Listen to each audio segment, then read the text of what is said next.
Le 16 avril 2024, un gigantesque manoir perché dans les montagnes est perquisitionné par la police américaine. Pendant plusieurs heures, des dizaines de policiers retournent les lieux à la recherche de médicaments sur ordonnance, tandis que le propriétaire des lieux est arrêté pour être interrogé au sujet d'une affaire peu commune.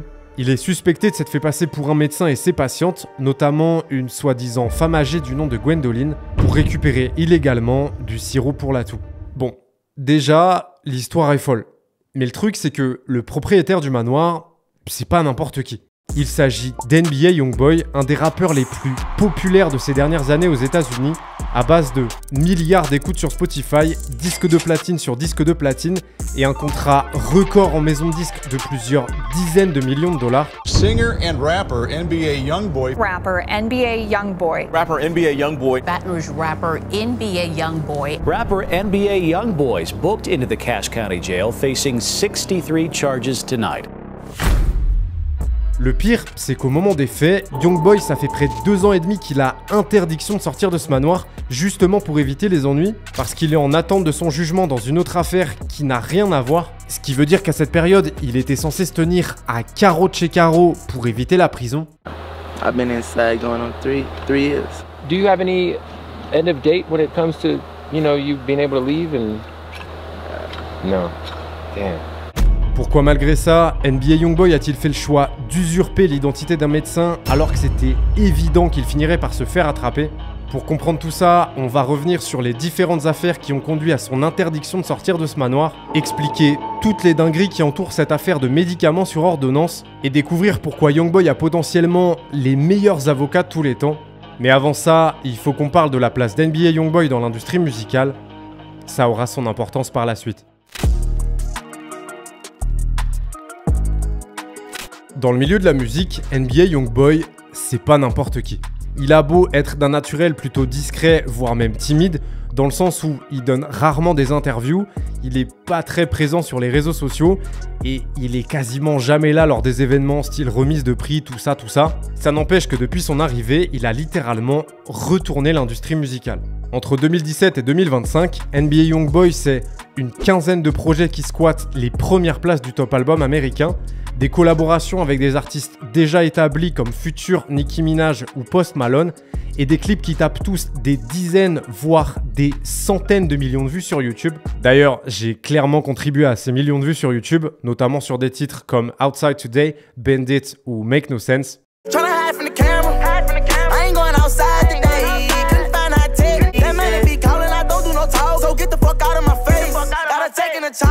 I don't need no Molly to be savage. When I'm on that Molly, I feel savage. My brother point out and she a bad bitch, I'm on her. Must ain't heard that I'm a savage. Once I get a bitch, I own her. I feel like on Gucci Mane in 2006. All these diamonds dancing on my fucking neck. I could hit it, I could whip it, I could bag it, I could stash it, I could trap out like a motherfucker. Il se trouve que YouTube pour Youngboy, c'est sa plateforme de prédilection. C'est clairement chez lui. Chaque année, il accumule des milliards d'écoutes sur la plateforme. Sur les 5 dernières années, c'est lui à chaque fois qui est le rappeur le plus écouté sur YouTube, devant des giga poids lourds comme Drake, Kendrick Lamar ou Eminem. Mais attention, NBA Youngboy, c'est pas non plus que des perfs de zinzin sur YouTube. C'est aussi un nombre incalculable de certifications, une nomination aux Grammy Awards et le record du plus jeune artiste à avoir 100 chansons qui ont intégré le top single américain. Sachant que tous les accomplissements dont je vous parle depuis tout à l'heure, Youngboy, au moment où j'enregistre cet épisode, il a seulement 25 ans. Cette folle réussite, elle est d'ailleurs souvent associée à sa réputation d'immense charbonneur. Parce que oui, depuis ses débuts en 2015, NBA Youngboy a sorti 40 projets différents, ce qui équivaut à un nouveau projet tous les 3 mois pendant 10 années consécutives. Ce qui est assez terrifiant au passage, puisque ça veut dire qu'il sort quasiment autant de projets que moi je sors de vidéos. Ouais. You have a lot of influence on this industry, period. I don't know a lot of people who were dropping music the way you drop music. They don't play the game I play. They worry about numbers. I ain't never gave a fuck about no numbers. Bref, du coup forcément, avec cette productivité hors du commun, Youngboy brasse des millions de dollars et par extension, son label aussi brasse des millions de dollars. Du coup, il est ultra convoité par toutes les maisons de disques. À tel point qu'en 2022, Atlantic Records, un gros label américain appartenant à Warner, lui fait une proposition qui ne se refuse pas. Ouais, Youngboy, comme tu le sais, ton contrat chez nous est sur le point d'arriver à terme là. De base, nous, quand tu nous as rejoint en 2017, c'était pour 2 millions de dollars. Là, on est 5 ans plus tard. Nous, ce qu'on te propose, c'est 25 millions de dollars. T'en penses quoi? Quand on compare à ce qui se fait généralement dans l'industrie musicale, cette proposition, c'est une offre de zinzin. D'autant plus qu'au moment où Atlantic Records propose 25 millions de dollars à Youngboy, il a seulement 22 ans. Un âge où, perso, je regardais encore des vidéos sur YouTube pour voir si c'était possible de continuer de grandir en taille. Ouais. Sauf que Youngboy refuse. Il refuse tout simplement parce qu'il a des meilleures offres. Et quelques mois plus tard, il va finalement signer chez Motown, un autre gros label américain appartenant cette fois-ci à Universal, pour 60 millions de dollars. C'est un des plus gros contrats de l'histoire de la musique. Les seuls rappeurs qui sont au-dessus d'NBA Youngboy, c'est Drake et Lil Wayne. C'est tout. Je pense que vous l'avez compris, Youngboy pèse de fou zinzin dans l'industrie musicale. Mais le truc, c'est qu'il a aussi une fâcheuse tendance à se retrouver dans les problèmes. À tel point que, dès ses débuts, sa carrière prometteuse a bien failli s'arrêter brutalement à cause d'une sombre affaire.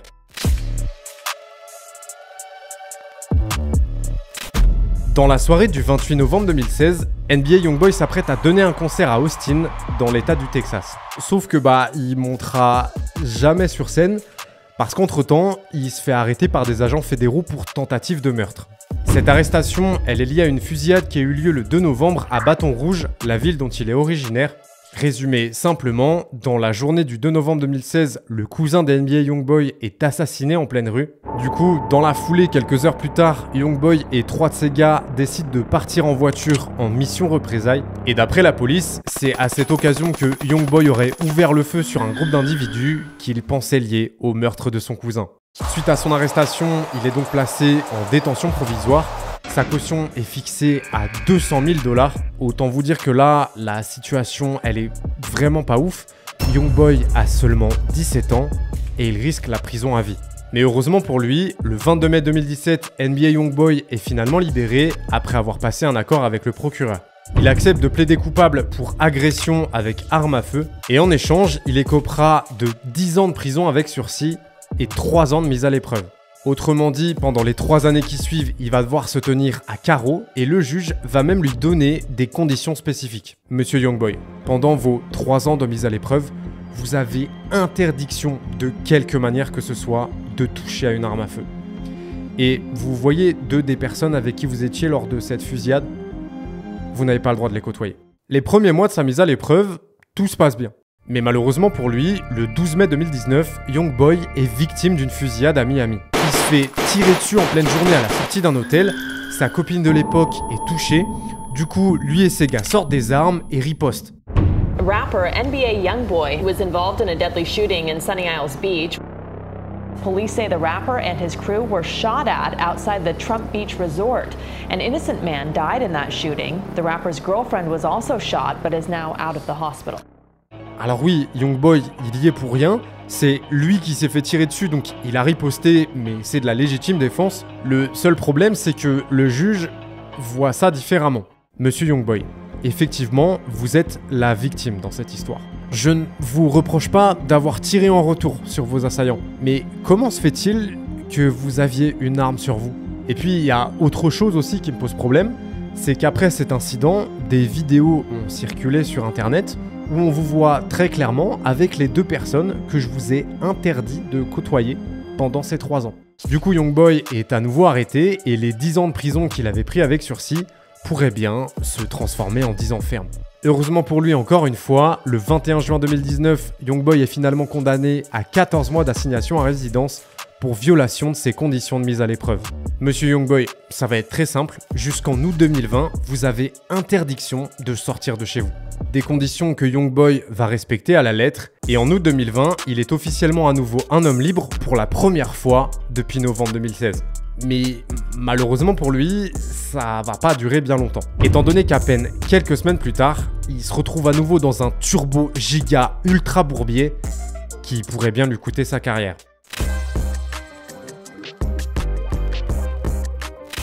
Dans la journée du 28 septembre 2020, NBA Youngboy est en plein tournage du clip de la chanson Chopper City dans son quartier à Baton Rouge. Alors, Il se trouve que chopper, c'est un mot qui désigne des armes automatiques du style AK-47. Donc, comme la chanson s'appelle Chopper City, je vous laisse un petit peu imaginer la direction artistique du clip. Il se pourrait que Youngboy soit entouré de tout un tas de gars armés. Il se pourrait aussi que des vidéos du tournage aient circulé sur les réseaux où on voit Youngboy et ses copains armés dans une voiture, Youngboy et ses copains armés dans la rue, Youngboy et ses copains armés devant une maison. Bien évidemment, quand une quinzaine de mecs menaçants brandissent fièrement des armes dans la rue, des riverains préviennent la police.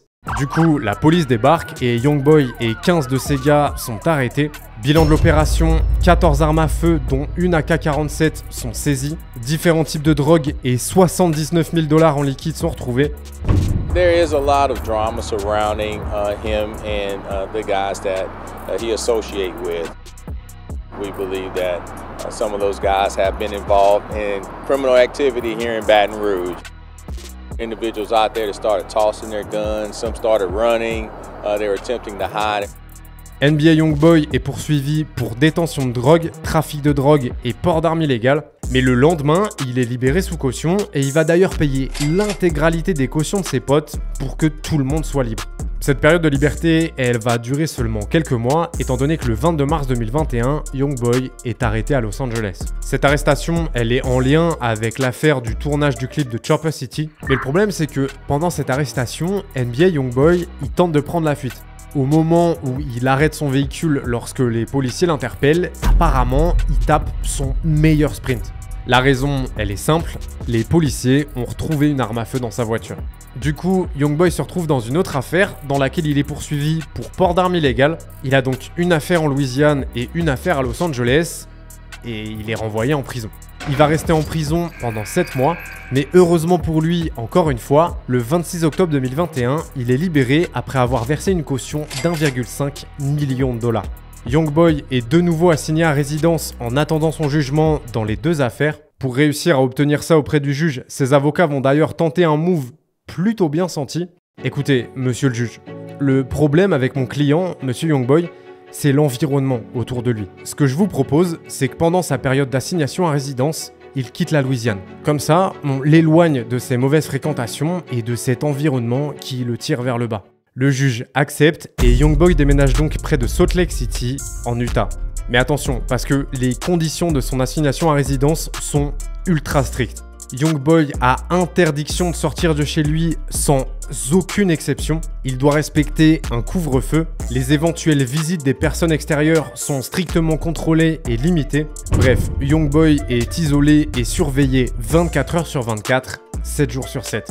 Mais bon, dans un premier temps, tout se passe bien pour lui. Il vit dans un gigantesque manoir avec certains de ses enfants et sa copine de l'époque. Youngboy joue à la Xbox. Youngboy en profite pour enregistrer de la musique dans le studio qu'ils ont aménagé chez lui. Et du coup, il est à des milliers de kilomètres des potentiels ennuis de Baton Rouge. Hey man, we're in Utah for the man himself, man, Youngboy.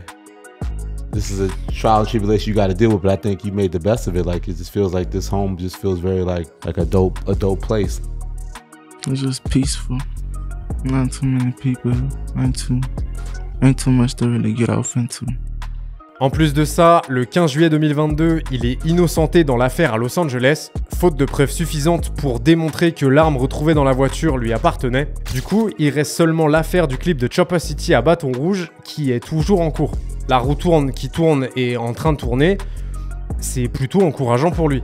Sauf que au bout d'un moment, l'assignation à résidence, ça devient compliqué. Cet isolement total pèse psychologiquement sur le moral de Youngboy, d'autant plus qu'il lutte contre l'anxiété depuis des années, en partie à cause de son lourd vécu. Et le truc, c'est que pour combattre cette anxiété, Youngboy prend régulièrement des opioïdes et des anxiolytiques. It should take a toll on me. Yeah. Just the music industry, being famous. I wouldn't blame it on the industry. It's all about how you go about it. And I'm not that strong. I cry a lot. Literally. You went to rehab recently. Is that something that has you found helpful? Yeah, I really needed it. And I was accepted in a way I never was before. I love being high. I think everyone loves being high. Malheureusement, ce déménagement en Utah, qui devait être pour lui l'opportunité de s'éloigner des ennuis en Louisiane, mais surtout un moyen pour ses avocats de s'assurer qu'il évite la prison, il se trouve que ça va prendre une tournure que personne n'aurait pu imaginer.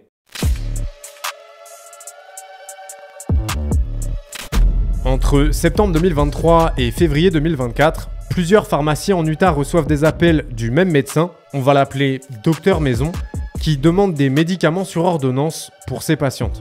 À chaque appel, c'est systématiquement la même demande. Bonjour, j'aurais besoin de prométhazine et de codéine pour une de mes patientes. Une femme âgée. Le truc, c'est que la prométhazine et la codéine, c'est deux médicaments régulièrement utilisés pour concocter de la ligne, une drogue au potentiel ultra addictif. Du coup, quand ils les appellent, les pharmacies demandent au docteur Maison ces informations d'identification, histoire de vérifier que c'est bien un vrai médecin, mais il leur transmet des informations valides. Ça n'empêche qu'au bout d'un moment, à force d'avoir appel sur appel, les pharmacies commencent à avoir des suspicions. D'autant plus que les numéros de téléphone utilisés pour contacter les pharmacies sont différents de celui renseigné par le cabinet médical du docteur Maison. Les termes employés et les quantités de médicaments demandés lors des appels sont inhabituels. Et ça arrive de temps en temps que le docteur Maison se mélange les pinceaux dans les informations personnelles de ses patientes. Une semaine, ça va être pour une certaine Gwendolyn White. La semaine d'après, ça va être pour une Gwendolyn Cox. Du coup, plusieurs pharmacies finissent par prendre contact directement avec le docteur Maison via le numéro de son cabinet médical. Oui, bonjour docteur Maison, je me permets de vous contacter pour m'assurer que c'est bien vous qui m'avez appelé il y a quelques heures pour une ordonnance de prométhazine et de codéine pour une patiente du nom de Gwendolyn Cox. Sauf que docteur Maison, il comprend pas.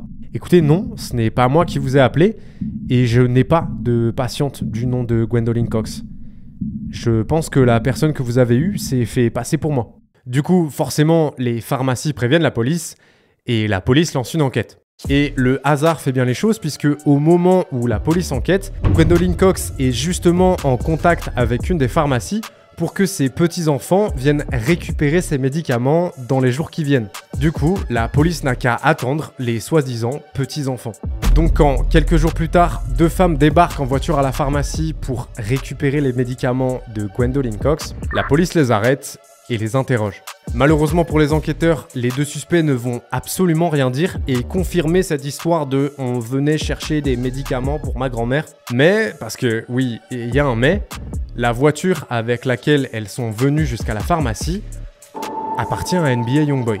Et c'est pas tout, parce que cette histoire va prendre un tournant délirant, étant donné que dans la foulée, quelqu'un se présentant comme étant Gwendolyn Cox appelle directement la police parce qu'apparemment, elle a appris que sa petite fille avait été arrêtée lorsqu'elle était venue chercher ses médicaments. Cet appel téléphonique, c'est une catastrophe de A à Z. Les policiers captent instantanément que la voix qu'ils entendent au bout du fil, elle ressemble étrangement beaucoup plus à celle d'un jeune homme originaire du sud des États-Unis, comme la Louisiane par exemple, plutôt qu'à une femme âgée de 70 ans. Gwendolyn se trompe de nom de famille en se présentant en tant que Gwendolyn White plutôt que Gwendolyn Cox. Et une fois que Gwendolyn donne sa date de naissance, le policier lui demande « Du coup, vous avez quel âge ?»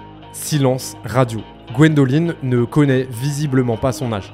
Donc autant vous dire que quand le policier embraye en demandant son adresse, ça raccroche. Suite à tout ce qui vient de se passer, la police a de sérieux soupçons sur vous savez qui. Et le 16 avril 2024, le manoir de Youngboy, dans lequel il est assigné à résidence depuis près de 2 ans et demi, est perquisitionné. À l'intérieur, les policiers retrouvent des flacons de prométhazine et de codéine au nom des soi-disant patientes du docteur Maison. Ils saisissent aussi une arme automatique. Du coup, NBA Youngboy est arrêté et poursuivi pour détention de drogue, port d'armes illégales, faux et usage de faux, obtention illégale de médicaments sur ordonnance et usurpation d'identité. Popular rapper is facing over 60 charges after he was arrested in Cache County. According to police documents, NBA Youngboy is a suspect in a large-scale prescription fraud ring. Pour rappel, au moment de son arrestation, ça fait près de 2 ans et demi qu'il est assigné à résidence justement pour éviter les ennuis en attendant son jugement dans l'affaire du clip en Louisiane. Donc autant vous dire que la suite s'annonce très compliquée pour lui. Et pourtant, par on ne sait quelle sorcellerie, l'issue de cette histoire sera bien différente de ce qu'on aurait pu imaginer.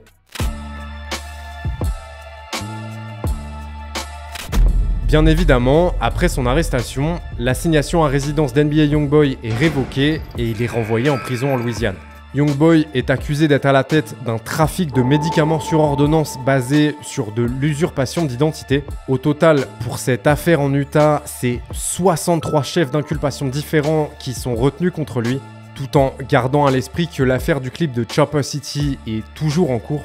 À ce moment-là, Youngboy risque jusqu'à 25 ans de prison, 15 ans pour l'affaire en Utah et 10 ans pour l'affaire en Louisiane. Bien évidemment, sa demande de libération sous caution a été refusée.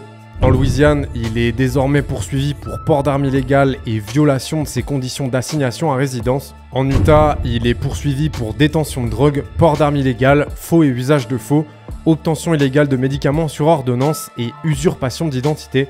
Bref, c'est un bordel parce qu'il a plusieurs affaires en cours dans des états différents. Donc on est sur un bourbier juridique. C'est là que ses avocats vont d'ailleurs débarquer avec une proposition, encore une fois, bien sentie. Écoutez, monsieur le juge, toutes ces affaires concernant mon client, c'est un bordel. Pour que tout le monde gagne du temps et que ce soit plus simple, je vous propose qu'on regroupe tout ce qui lui est reproché en une seule et même affaire. Vous en dites quoi ? Le juge accepte, et après plusieurs longs mois de négociations, Youngboy passe un accord avec le procureur qui englobe toutes les affaires en cours. Il accepte de plaider coupable pour usurpation d'identité, faux et usage de faux et port d'armes illégales. Et le 10 décembre 2024, il écopera finalement de 2 ans de prison, 5 ans de mise à l'épreuve et une amende de 25 000 $. Au moment du verdict, le juge va d'ailleurs directement s'adresser à lui pour lui donner quelques mots d'encouragement. Mr. Golden, I've seen so many times that good men and women who have a lot of talent and potential, that they can be robbed of that potential when they start to really struggle with their addiction. So I don't want that for you. You seem like a very talented young man. I'm hoping in your future that once you're done with your federal prison time that you can be really successful and have a really bright future where you can reach your full potential in every aspect of your life. Best of luck to you, Mr. Golden. Et comme au moment de sa condamnation, Youngboy a déjà passé 8 mois derrière les barreaux, ses avocats espèrent une libération anticipée, ce qui s'est d'ailleurs passé très récemment puisque le 24 mars 2025, Youngboy sort de prison en liberté conditionnelle. Et au moment où j'enregistre cet épisode, depuis quelques jours, NBA Youngboy est officiellement redevenu un homme libre pour la première fois depuis le 22 mars 2021. En espérant que ce dernier séjour derrière les barreaux lui ait permis de se débarrasser définitivement de sa dépendance aux opioïdes qui tragiquement font des ravages aux États-Unis ces dernières années. Dans tous les cas, c'est tout ce qu'on lui souhaite. I do want to feel positive about myself though one day. Like, alright, you did it. Nothing's wrong with you. You're okay to walk this earth. You're not a bad person. You're not someone who's fucking it up. I'm just curious on the man that I'm gonna become. Si tu as apprécié cette vidéo, je t'invite à aller regarder celle-ci dans laquelle je te raconte pourquoi un album jamais sorti aurait pu complètement ruiner la carrière de Kanye West, ou celle-ci qui explique pourquoi Drake est en train de s'autodétruire à cause de son clash avec Kendrick Lamar.